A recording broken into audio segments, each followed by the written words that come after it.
Bonjour à tous et bienvenue sur ma chaîne. Je suis heureuse de pouvoir vous retrouver encore aujourd'hui pour échanger. Et aujourd'hui, j'aimerais aborder avec toi un point très important. Et vraiment, le thème de notre sujet aujourd'hui dans cette vidéo, ce sera l'erreur à ne pas commettre quand tout va mal. C'est quelque chose que j'ai remarqué et je pense que le Seigneur utilise vraiment beaucoup de circonstances en fait pour nous parler. Et moi-même, quand le Seigneur m'a interpellé, ça m'a fait du bien. Je me suis dit, je sais aussi ce que ça va vous faire du bien. Donc, c'est vraiment quelque chose qu'on a l'habitude de faire, nous, quand on est chrétien. Et c'est quelque chose qu'il ne faut pas faire, en fait. Et je crois véritablement que si tu es une personne, si tu traverses des moments difficiles, cette vidéo va te faire du bien. Et même si tu ne traverses pas forcément une période difficile, cette vidéo sera également quelque chose que tu pourras garder. Ça va, en tout cas, les clés qui vont être partagées vont t'aider également si jamais, voilà, quand ça va arriver, parce que de toutes les façons, c'est que ça va arriver. Mais juste avant de rentrer dans le vif du sujet, je voulais tout simplement vous rappeler que les inscriptions se poursuivent pour la formation, voilà, sur la gestion des finances personnelles, 3 semaines pour prendre le contrôle et gérer vos finances. D'accord? Donc, je vous invite à vous inscrire. C'est la fin de l'année, donc c'est le moment parfait pour acquérir les connaissances dont on a besoin justement sur les finances pour pouvoir mieux entamer l'année 2025 qui va commencer. Amen. Donc voilà. Et également, si vous êtes intéressé également, sachez que mon planificateur financier est également disponible sur Amazon. Donc vous avez tous les liens en barre de description ou tout simplement en commentaire et vous pouvez vous en procurer. Alors, on va rentrer dans le vif du sujet. Donc, l'erreur à ne pas commettre quand tout va mal. Cette erreur-là que nous commettons souvent, c'est de s'éloigner de Dieu. Voilà. Ça, c'est vraiment quelque chose c'est vraiment quelque chose qu'il ne faut pas faire, en fait. S'éloigner de Dieu quand ça ne va pas, quand tout va mal. Et c'est quelque chose qui arrive. Souvent, on a tendance, en fait, à faire ça. Enfin, parfois, c'est assez subtil, hein. C'est pas comme si on a abandonné, genre, on a renié la foi. Non, c'est pas ça. C'est beaucoup plus subtil parfois, par rapport à ça. Parfois, tu vas être un peu comme, tu boudes, en fait, envers Dieu, sans forcément le reconnaître, mais d'une manière, tu boudes quelque part. Ou bien tout simplement, bon, tu perds l'envie de prier, tu n'as pas envie de prier parce que la situation est tellement difficile, est tellement pénible, ou l'épreuve en fait est tellement pénible que, bah, en fait, tu perds en fait l'envie de prier, l'envie de lire la parole de Dieu, en tout cas de demander la prière de Dieu. Et en fait, ce qui va se passer, c'est que pendant ce temps-là, tu es en train, sans t'en rendre compte, tu es en train de t'éloigner en fait. Ou tout simplement, bon, tu peux entendre, j'ai pas envie de prier, parce que tu es découragé et quelque part, en fait, tu es en train de bouder Dieu. Parce que tu te dis, mais pourquoi est-ce que ça m'arrive? Pourquoi? Qu'est-ce que j'ai fait? Seigneur, peut-être souvent je te sers, je suis fidèle et tout et tout. Pourquoi est-ce que telle chose, en fait, m'arrive, en fait? Et donc, c'est très subtil parfois et en fait, on va s'éloigner de Dieu. Mais ce que nous devons savoir, c'est que le Seigneur nous dit, dans la Bible, Dieu nous dit que le diable rôde. Mon frère, ma sœur, en fait, toi et moi, on ne peut pas se permettre de nous éloigner, en fait, de Dieu. Déjà, il faut savoir que la Bible dit, le diable, en fait, il est méchant. Il veut, en fait, nous tuer. C'est son objectif premier. Il veut nous détruire. Donc, et il crée justement, et c'est lui justement qui va créer toutes sortes de problèmes, toutes sortes d'épreuves, voilà. C'est vrai que Dieu permet, Dieu n'est pas l'auteur de ce qui nous arrive, de malheur, mais Dieu va permettre parfois. Mais le diable va créer toutes ces situations-là pour justement que tu puisses t'éloigner de la présence de Dieu. Parce qu'il sait que quand tu seras éloigné de la présence de Dieu, il va pouvoir te dévorer facilement. Il va pouvoir te dévorer cru, en fait. Donc, c'est vraiment la chose à ne surtout pas faire, en fait. Alors, en fait, déjà, il faut savoir que, en tant que chrétien, dès l'instant où tu confesses le nom de Jésus, tu confesses le nom de Jésus, en fait, tu es devenu l'ennemi numéro 1 de Satan. Son objectif, tous les jours, c'est de trouver un moyen de t'achever, de te détruire, en fait. Donc, tu ne dois pas ignorer ces réalités. Et le fait de garder, en fait, ces réalités va te permettre que, je sais que c'est pas toujours facile, ça peut arriver, mais on doit se ressaisir. Tu dois absolument, en fait, te ressaisir, en fait. Et parce qu'en fait, on n'a pas d'autre endroit. On n'a pas d'autre secours, en fait. Si quand tu as des problèmes, tu t'éloignes de Dieu, mais où est-ce que tu vas aller? On n'a pas d'autre issue parce que le diable, déjà le fait que si par exemple tu n'es pas né chrétien, mais que voilà, parce que de toute façon même quand on est dans une famille chrétienne, c'est à un moment donné on décide en fait de marcher avec Christ. On fait sa propre rencontre avec Christ et puis on décide de marcher, d'avancer en fait avec lui. Maintenant, donc Satan, tu étais dans son camp avant. Il pouvait faire ce qu'il voulait de toi. Voilà. Tu étais un peu sa proie, on va dire ça comme ça. C'était il avait son gâteau, quoi, on va dire ça comme ça. Il pouvait faire ce qu'il voulait de toi, quand il voulait, comme il voulait. Maintenant, la lumière est venue dans ta vie. Tu donnes ta vie au Seigneur. Donc, bien sûr qu'il n'est pas content. Il n'est pas content et il va tout faire pour te mener la misère. Puisqu'il n'a pas pu t'empêcher de donner ta vie au Seigneur, de croire en Jésus, de suivre Jésus, il va tout faire pour te mener la misère. Et c'est là où, en fait, on nous fait comprendre souvent que, en fait, la vie chrétienne n'est pas un long fleuve tranquille. Et ça, le Seigneur ne nous a pas caché. Le Seigneur ne nous a pas caché, en fait, ces choses-là dans sa parole. Le Seigneur nous a dit, il nous a prévenus, il nous en a parlé, en fait. Il dit que nous allons avoir des tribulations, mais que nous ne devons pas avoir peur parce que lui, il a déjà vaincu, en fait. Donc, tu dois être conscient que tout ce que le diable attend là, déjà, il te déteste parce que tu as quitté son camp. Donc, il attend tout simplement la petite faille, la petite occasion pour t'achever, en fait.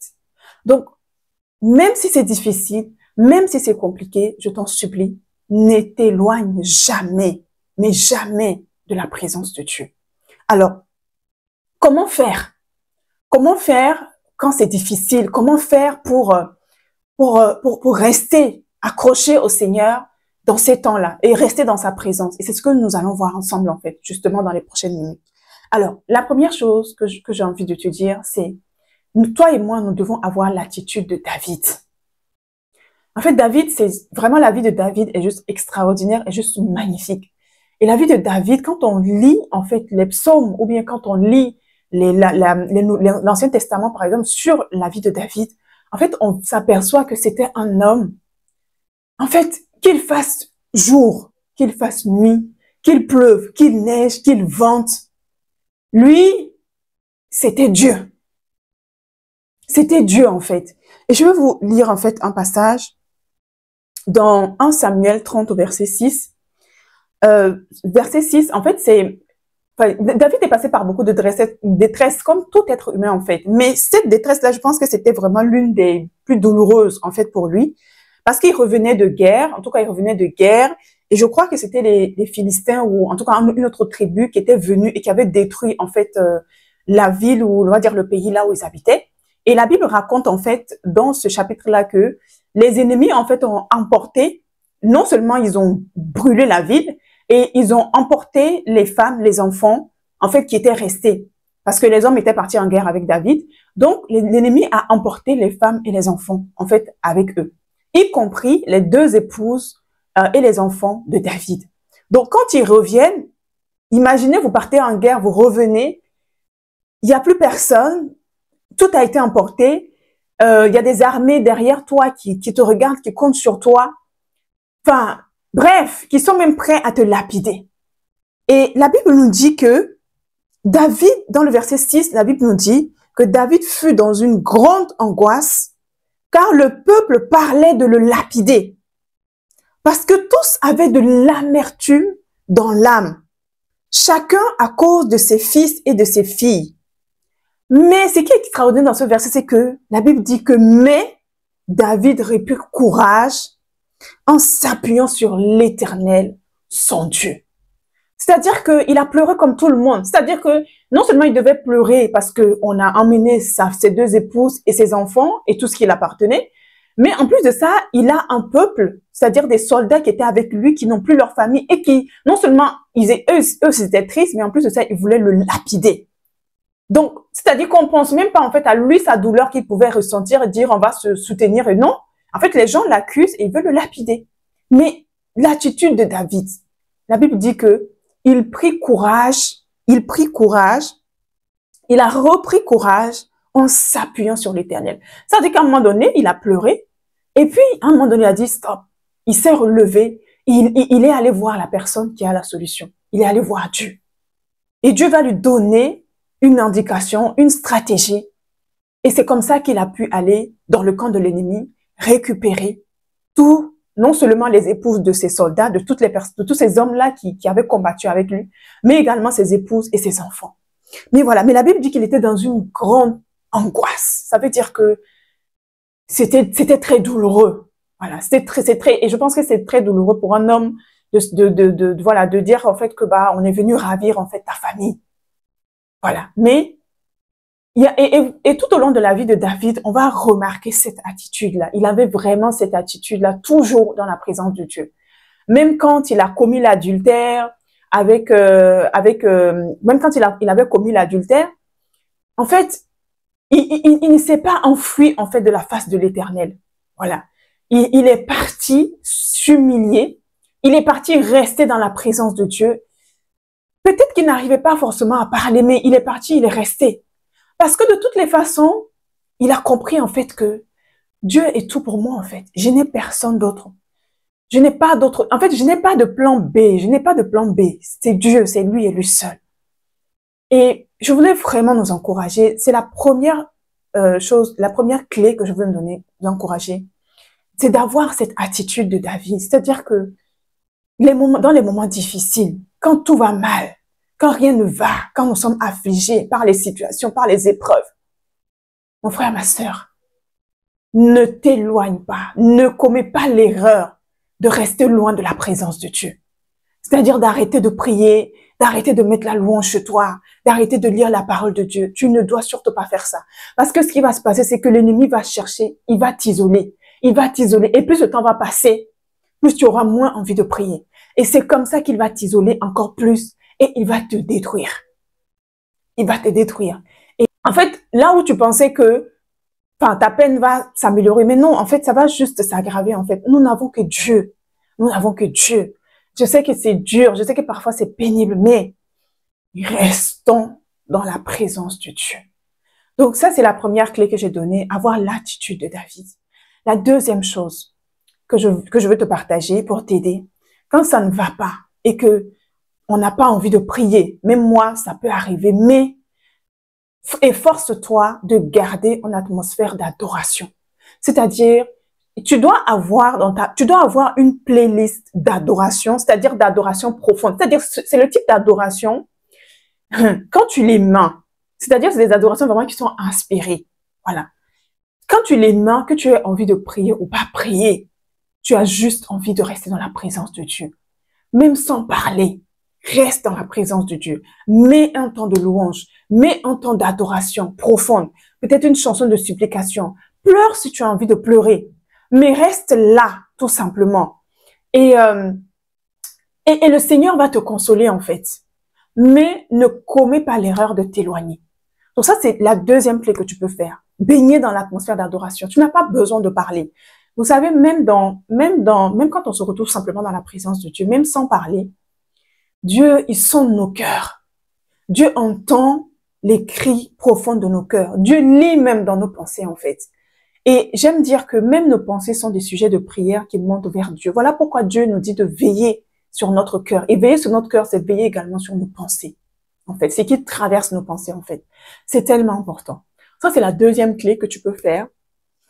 Si tu passes par vraiment une situation difficile et que vraiment c'est pénible pour toi, c'est dur et que tu sens que tu es en train de relâcher la main de Dieu, reviens et fais ça. La troisième chose que je peux t'encourager à faire, c'est écoute la Bible en audio. Si tu n'as pas envie si tu n'as pas envie, ton âme n'a pas envie de lire la Bible papier, écoute la Bible en audio. Moi, c'est quelque chose que je fais, genre, tous les soirs, par exemple, avant d'aller me coucher. Je mets toujours la Bible en audio. Je m'endors toujours avec la Bible en audio. Voilà. À un moment donné, je vais m'endormir. La Bible, elle va continuer à parler tout seul. Mais peu importe, je m'endors toujours avec ça, en fait. Et tu peux le faire également. Donc, ça te permettra, même si ton âme est affligée, ton esprit va continuer, en fait, à se nourrir. Et la force, en fait, vient de ton esprit. Quand ton esprit continuera à être boosté dans la présence de Dieu, forcément, à un moment donné, ça va jaillir dans ton âme. Ça va jaillir dans ton âme. Donc ça c'est la troisième clé. Donc la quatrième clé, c'est la prière en langue. Prie beaucoup en langue. Quand ça ne va pas, quand tu n'as plus tes mots, quand tu ne sais même pas quoi dire parce que la situation te dépasse, tu es tellement choqué, voilà, l'événement te dépasse, prie en langue. Prie en langue, tu n'as pas besoin de forcément parler fort, mais prie en langue. La prière en langue permet toujours de s'entretenir. La Bible dit que celui qui prie en langue se fortifie. Donc la prière en langue va te permettre de continuer en fait à te fortifier. Et je peux t'assurer que si tu restes dans cette attitude-là, régulièrement, tout le temps, à un moment donné, ton esprit va prendre le dessus et c'est là où le Seigneur va te transférer sa paix. Sa paix qui va t'aider à surmonter en fait cette épreuve, cette difficulté que tu peux traverser, que tu peux vivre. Et malgré la tempête, tu vas rester plus que vainqueur parce que nous sommes plus que vainqueurs en Christ. Et le fait que nous disons que nous sommes plus que vainqueurs en Christ, ce n'est pas juste des slogans. Dieu nous dit que nous avons déjà la victoire en fait. Nous ne combattons pas dans la victoire, nous avons déjà la victoire. Et la Bible dit que toute chose concourt au bien de ceux qui aiment Dieu. Donc, véritablement, je t'encourage à mettre ces choses en pratique si tu passes par un moment difficile, comme je l'ai tantôt dit. Et même quand ce n'est peut-être pas le cas, peut-être que tu seras en train d'écouter cette vidéo, mais ce n'est pas forcément le cas pour l'instant. Mais on sait que les épreuves, on sait que les difficultés vont toujours arriver. Ça fait partie du lot du quotidien en tant qu'humain, tant que nous serons sur cette terre. Mais gardons cela à l'esprit. N'ayons pas de plan B. Dès l'instant où tu as décidé de marcher avec Jésus là, va jusqu'au bout. Ne t'arrête pas. Quels que soient les vents, quelles que soient les tempêtes, quels que soient les vents qui vont arriver, demeure dans la présence de Dieu. Ne t'éloigne pas. Demeure dans la présence, reste dans la présence de Dieu. Mets ces clés-là en pratique. Et je t'assure que la paix de Dieu qui surpasse tout entendement, parce que c'est la première chose que Dieu nous promet en fait. Il n'a pas dit qu'il va ôter le problème, il va ôter la situation, il va ôter la douleur. Non, mais il dit que sa paix, quand nous venons dans sa présence et que nous nous confions nos peines, nos douleurs, ce qu'il nous promet, c'est sa paix surnaturelle. Et c'est cette paix-là qui va te permettre de traverser cette situation. C'est cette paix-là qui va t'environner, qui va t'entourer. Et tu vas compter les bienfaits de Dieu malgré cette situation. Et sache une chose, la Bible dit que Dieu dit qu'il ne t'abandonnera jamais. Et que même si tu traversais les eaux ne te submergeront pas. Et que même si tu passais par le feu ne te brûlera pas. Donc, sois fortifié. Et j'espère vraiment que tu as été béni, en tout cas par cette vidéo-là. Et si jamais tu écoutes cette vidéo et que tu n'as pas encore fait la paix avec Dieu, je t'invite vraiment à recevoir ce Jésus-là dans ton cœur parce que le monde va aller de plus en plus mal. Et tu as besoin de Dieu, tu as besoin de ce Jésus-là parce qu'il est la paix véritable en fait. Donc, je te mets la prière du salut pour recevoir Dieu dans son cœur, pour recevoir Jésus dans son cœur. Tout simplement, tu as tout simplement à la réciter et tu vas également expérimenter cette force surnaturelle que les enfants de Dieu peuvent expérimenter même quand ils passent par des épreuves. Donc, voilà. Donc, c'est ce que je voulais en tout cas partager avec toi. J'espère vraiment que tu as été béni. Si c'est le cas, n'hésite pas à t'abonner à cette chaîne si ce n'est pas encore fait. Et je compte sur toi vraiment pour réagir en commentaire. Ça permet de développer la communauté, de permettre à YouTube en fait de recommander en fait la page. Voilà. Donc, réagissons, likons, commentons, même si c'est un amen, écrivez-le si vous avez été béni. Et surtout, partagez cette vidéo autour de vous parce que je sais que ça va bénir beaucoup de personnes, que ce soit des frères et sœurs dans le Seigneur. En tout cas, ça va leur faire du bien. Donc voilà, je te dis à très bientôt sur cette chaîne-là pour d'autres sujets. D'ici là, porte-toi bien et que Dieu te bénisse. Pour recevoir Jésus-Christ comme Seigneur et Sauveur, fais simplement cette prière après moi. Je crois, Dieu, que tu m'aimes et que tu es venu en chair sous la forme de Jésus-Christ pour que je puisse changer de vie, entrer en relation avec toi et vivre la vraie vie, la vie éternelle. Je n'en suis pas digne, mais dis seulement une parole et je serai acquitté. Pardonne mes péchés, lave-moi par ton précieux sang. Seigneur Jésus, je veux changer de vie. Manifeste-toi et viens dans mon cœur. Je te reçois maintenant comme mon maître et mon libérateur. Que le Saint-Esprit me fasse naître de nouveau maintenant et fais de moi un enfant de Dieu. Je déclare que ma vie a changé. Je déclare que je suis désormais enfant de Dieu. Père, merci pour ce don magnifique de la nouvelle naissance. Seigneur, tu changes ma vie, tu réécris mon histoire et tu me donnes de vivre la vie que tu as prévu que je puisse avoir dans le nom de Jésus. Merci Père, c'est dans le nom de Jésus que j'ai prié avec action de grâce. Amen. Si vous avez fait cette prière de tout votre cœur, croyez-le sincèrement. Aujourd'hui, vous avez changé de camp. Vous êtes passé des ténèbres à la lumière de Jésus-Christ et vous êtes désormais enfant de Dieu. Alors, je t'encourage à m'envoyer un mail à espoirtv77@gmail.com pour que je puisse t'accompagner sur ce nouveau chemin merveilleux de cette marche avec notre Seigneur Jésus-Christ. Que Dieu te bénisse. À très bientôt.